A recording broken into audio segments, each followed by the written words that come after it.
Всем привет! В этом видео я расскажу про историю Лиюй.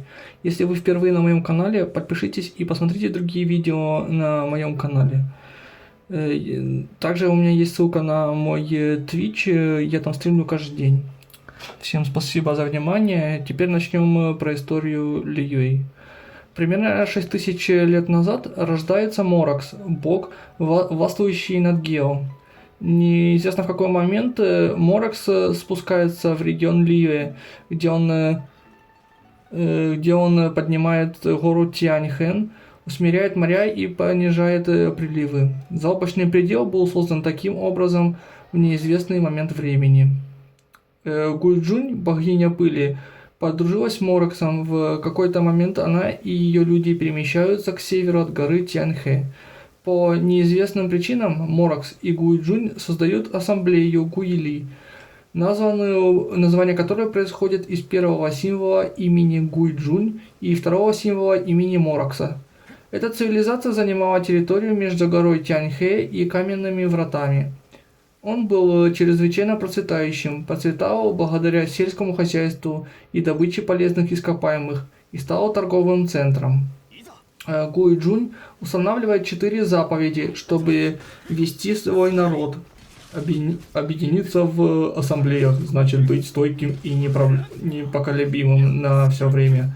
Мудрость подобна воде, она питает всех, кто ее получает, и в ней есть окружение истины. Укрепляйте кости, чтобы движение было гибким, когда придет время. Добродетель вырастает высоким, как дерево, и даже тень будет процветать вечно. Гуйджунь и Хранитель облаков среди других адептов создают баллисту Гуйджун для защиты ассамблеи Гуйли от внешних угроз. Цивилизация Лиша. Примечание. Неизвестно, действительно ли существовал морской бог и имел ли он какую-либо связь с регионом Лиша, но его история и легенды о Лиша, похоже, имеют какое-то отношение. Примерно 6000 лет назад звезда падает к западу от руин Дуньюнь, создавая пропасть.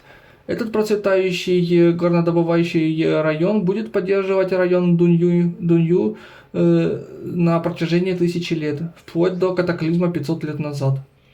В далеком прошлом, когда даже Рекс Ляпис был еще молод, звезда упала с неба на бесплодные равнины к западу от Лиюи. Эти равнины превратились в огромную и глубокую пропасть после спуска этой звезды. Нефрит появился изнутри, красивый и безграничный, и впоследствии он станет основой для тысячелетней промышленной добычи в Лиюй. Несмотря на смятение и бури следующих нескольких тысяч лет, редуты долины Дунью выстояли и поддерживали процветающие отношения с гаванью Лиюэ вплоть до 500 лет назад. Но с приходом черной беды и бездны жители Дунью запечатали древний город и ушли в другие земли. Ранние цивилизации в районе Лиша и Лиюэ, основанные в руинах Дунью, перевале Линцзю, бассейн Цинцю. В какой-то момент, либо во время войны архонтов, цивилизации у перевала Линцзю и пруда Цинцю были уничтожены и ушли под воду, возвратившись только после окончания войны архонтов. Легенды гласят, что эти руины появились еще до правления Гео-архонта над Лиюэ. Вся Лиша была покрыта водой во время войны архонтов, и тогда этот скалистый выступ был ничем иным, как маленьким островком, возвышающимся над поверхностью воды. После того, как мир был восстановлен, регион Лиша снова восстановился. Когда приливы отступили, обнажив древние здания, возведенные древним народом. Что Сарая сказала мне, это что эти руины были оставлены злым богом, чье имя было стерто из записей его людьми. Но в конце концов море уступило место лесам и полям. Своекорыстный бог был побежден, а крепости и храмы древнего города, когда-то построенного Божьим народом, рухнули. Так появился пруд Цинцю. Руины были затоплены до тех пор, пока долгая война архонтов наконец не подошла к концу и появились на ландшафте, когда прилив утих. Морской бог, неизвестный момент времени, морской бог дает своему народу год без штормов и цунами в обмен на человеческую невесту. Спустя много поколений одна такая невеста, которой он позволил вернуться на поверхностный мир, вызывала разрушение своей деревни после того, как попросила помощь у бога моря, когда ее дочь должна была быть забрана у нее, чтобы быть предложенной в качестве его невесты. Морской бог выглядел действительно величественно, когда он сидел в центре сцены в своем гигантском моллюске, держа в руках поводья двух морских змей. Он стоял величественно, как гора Чанхэн, перед королевской каретой, пока их хозяин принимал дары жемчуга от деревенских старейшин и приветствовал свою новую невесту в карете. Взамен деревня получает благословение морского бога, год без бурь и цунами. Морской бог ответил на зов, поднявшись из вздымающихся волн, чтобы поприветствовать деревню, но его объятия были приливной волной, которая захлестнули деревню и унесла во сне жителей деревни и старейшин. Другие регионы Лiyue. Неизвестный момент времени Хаврия, богиня соли, основывает свои владения в Лiyue. Первоначальные размеры ее территории неизвестны, но она включала соленые земли. Там она создала небольшой город со своими последователями. Но они, видя, что у нее нет шансов выжить в этой войне, решили дать ей быстрый и безболезненный конец, а не обрекать ее на поражение от рук других богов. Однако сила, вырвавшаяся из ее тела после ее смерти, осолила город и его жителей, а ее собственное тело превратилось в маленький соляной цветок. Ее последователи, которым удалось избежать засоления, были рассеяны по Лiyue после потери своего бога и дома. Многие отправились в гавань Лiyue и в конечном итоге стали иньюанским залом соляной промышленности, одной из 8 профессий. Некоторые потомки этих людей, опасаясь, что Хаврия прокляла их за предательство предков, рисковали своими жизнями, чтобы войти в соленые земли и сломать меч, которым она была убита. Однако ко времени настоящего история Хаврии была искажена среди жителей зала Инь-Юань, и теперь они верят, что она была могущественным богом, убитым Мороксом из зависти. Морокс побеждает многих богов и морских чудовищ в каменном лесу Гунь-Юнь, в том числе древнего бога Осиала, бросая массивные каменные копья, чтобы пригвоздить их к дну океана, и используя печати разрешения, чтобы запечатать их. Полученное каменное образование, если смотреть сверху, принимает общую форму его собственного символа Гео. 2000 лет назад Чи, на древнем языке Цинце, вьет гнездо в районе, ныне известном как гора Цинце, и захватывает регион. После ее смерти Чи и ее гнездо превращают территорию вокруг горы Цинце в его нынешнее состояние. Его тело превращается в камень, его кровь становится водой, а его чешуя превращается в террасированные поля.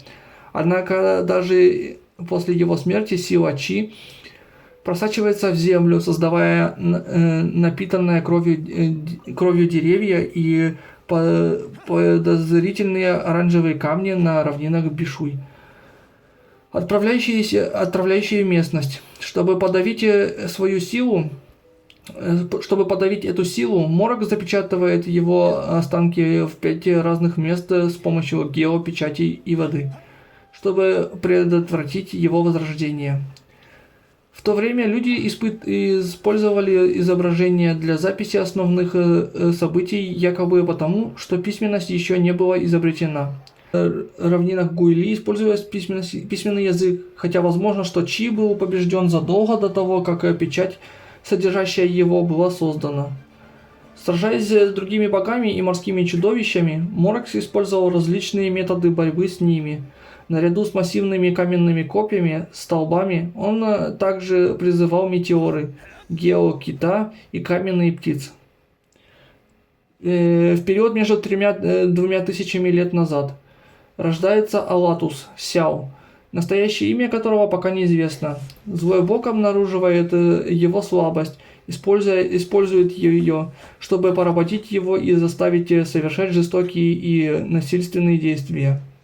Во время одной битвы в войне архонтов они столкнулись с Мораксом, который побеждает злого бога и освобождает Алатуса, давая ему имя Сяо для его защиты.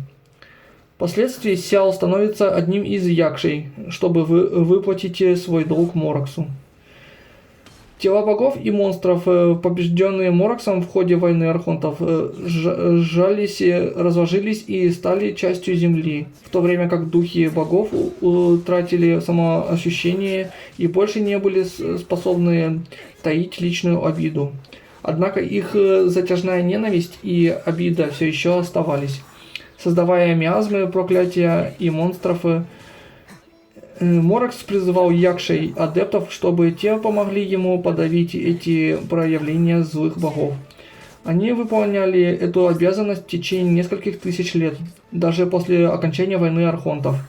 Однако ненависть, исходящая от демонов, запятняла их души, а в нескончаемых бойнях, в которых они участвовали, они накопили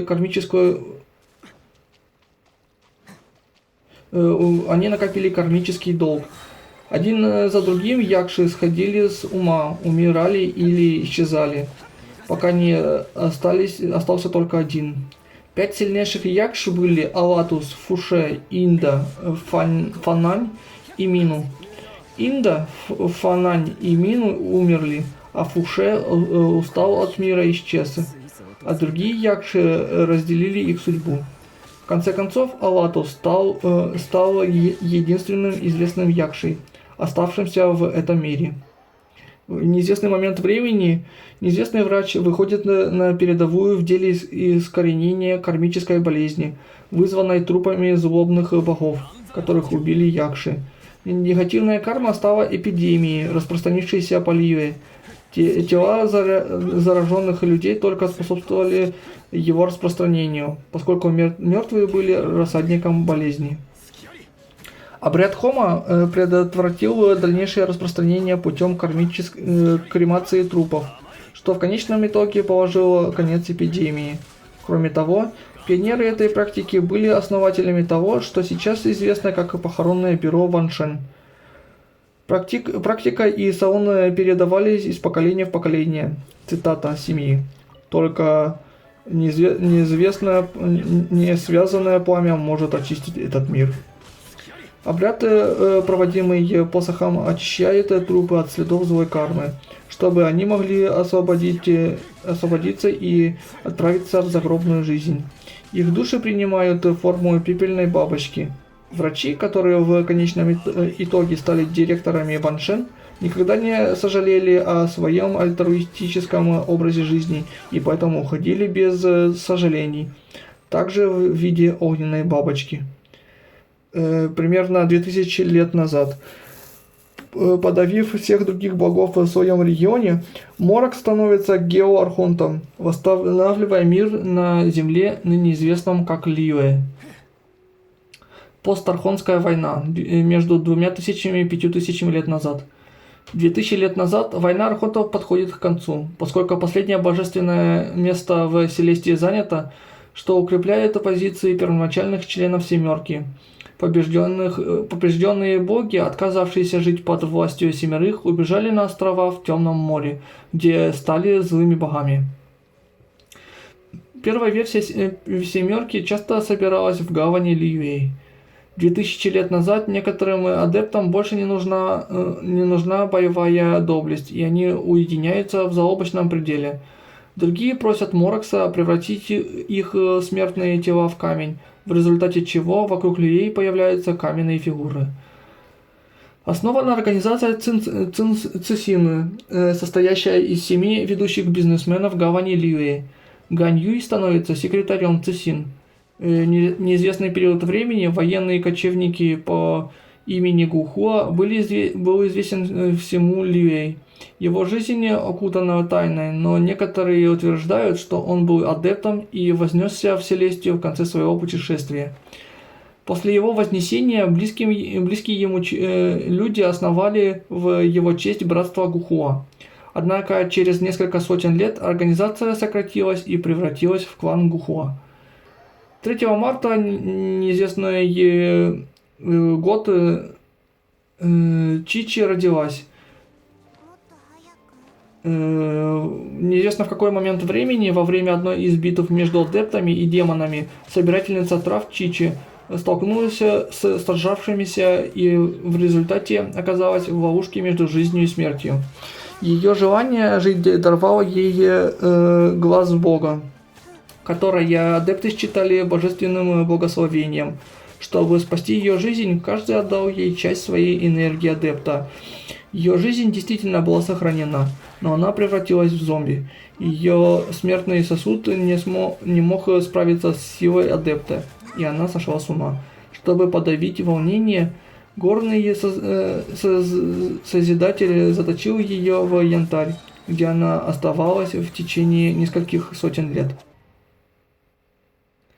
Примерно 1000 лет назад Аждаха начинает забывать окружающих его, воспоминания размываются. Морокс пытается помочь ему исправить ухудшающуюся память, но ничего не работает. Он начинает становиться раздражительным, и он злится на всех по любой причине. 1000 лет назад жители Лиюэ добывают ресурсы в разломе. Чрезмерно эксплуатируя местность, это заставляет линии сотрясаться, причиняя больше страдания Аждахе, который поддерживается и питается их энергией. Боль в сочетании с его неспособностью узнавать своих близких приводит его в ярость, и он атакует разлом. Пытаясь остановить свои страдания, в процессе он разрушает поселение в долине Тяньцю. Благодаря совместным усилиям Морокса, Творец гор Владыка Ун и третьего неизвестного в настоящее время адепта, Аждаха запечатан в карманном измерении в Нантяньмен до катаклизма, примерно 500 лет назад. В неизвестный момент времени Морокс подписывает контракт, соглашаясь на разглашение того, что должно произойти во время катаклизма. Катаклизм 500 лет назад. Монстры из бездны вторгаются в надземный мир Тейвата, вызывая широкомасштабные разрушения. Жители Тейвата приписывают создание этих монстров великому грешнику Голду, также известному как хозяин и мать Альбеда Рейндотир. Королевство Каэнриа разрушено небесными принципами, что привело к падению династии Затмения и всей цивилизации. Жители города в руинах Дюньюнь покидают этот район из-за возникающего влияния бездны, и они превращаются в руины, то есть город в руины. Катаклизм между 500 и 100 лет назад. Примерно 500 лет назад в Лие катаклизм привел к возрождению боевых искусств, поскольку люди искали способ сражаться с монстрами, которые продолжали появляться даже после того, как непосредственная угроза монстров исчезла. Юнь Хуэй из семьи Юнь, клана кузнецов, объединил усилия с мастером Хань Ву, чтобы создать серию образцов оружия, теперь известных как прототип. Недавнее прошлое, примерно 100 лет назад. 50-40 лет назад дедушка Эмбер, известный лидер наемников из Лиюэ, становится жертвой катастрофического нападения монстров, в результате которого он остается единственным выжившим. После того, как его спас врач от врач рыцарей Фавониуса, он решает переехать в Манштадт и сам стать членом ордена. Там он основывает скаутов, подразделение разведчиков-лучников, членов которого он лично обучал. Там же он заводит семью. Подразумевается, что дедушка Эмбер был авантюристом, в которого влюбилась бабушка Руоксин и пообещала жить с ним в деревне Цинце, который отправился в экспедицию только для того, чтобы исчезнуть. На доске объявления в деревне Цинце есть сообщение о неназванном бывшем крестьянине, который отправился в Манштадт, чтобы стать рыцарем, который недавно, на сегодняшний день, вернулся только для того, чтобы прятаться, хотя его манера использования ветряного планера, по-видимому, безошибочна. 40-20 лет назад Большой Джи попадает в аварию и умирает. Деревня на холме Уван переживает еще одно бедствие. И все жители деревни, включая маленького Ву, Мэн, Муму и Конгзи, покидают свой родной город и направляются в гавань Лиюэ. 20 лет назад, в последний раз, фестиваль фонарей Минсянь был таким же большим, как сегодня. В неизвестный момент времени гостиница Ваншу построена в болоте Дихуа при поддержке Цисин, которая управляет Вер Голден и Хуаянь, чтобы оказывать тайную поддержку Сяо. Примерно 8-4 года назад дедушка Хутал, 75-й директор, умирает, когда ей было всего лишь 13 лет. Она становится 77-м директором похоронного бюро Ван Шен. Похороны ее дедушки – первые похороны, за которыми она наблюдает. Она получает свой глаз Бога после посещения холма Уван, чтобы увидеть, мирно ли он перешел в загробную жизнь. 4 года назад, после смерти Крепуса, дед Эмбер внезапно уходит из рыцарей Фавония, исчезает, что приводит к слухам о его дезертировании. Эмбер присоединяется к скаутам и в качестве стажера незадолго до этого и наблюдает, как дивизия разрушается из-за отсутствия ее лидера. Будучи преисполненной решимости оправдать репутацию своего деда и раскрыть тайну его исчезновения, Эмбер получает глаз Бога вскоре после того, как стал официальным скаутом. В какой-то момент после отъезда из Манштадта человек, соответствующего описанию, возвращается в деревню Цинце примерно через 40-50 лет после того, как он в последний раз посещал деревню. Примерно 4 года назад Чичи, все еще заключенная в янтаре, спустя сотни лет обнаружена и доставлена в похоронное бюро Ваншен для захоронения. Однако она все еще жива благодаря дарованной ей энергии адепта, и поскольку печать стерлась за сотни лет, ей удается сбежать посреди ночи.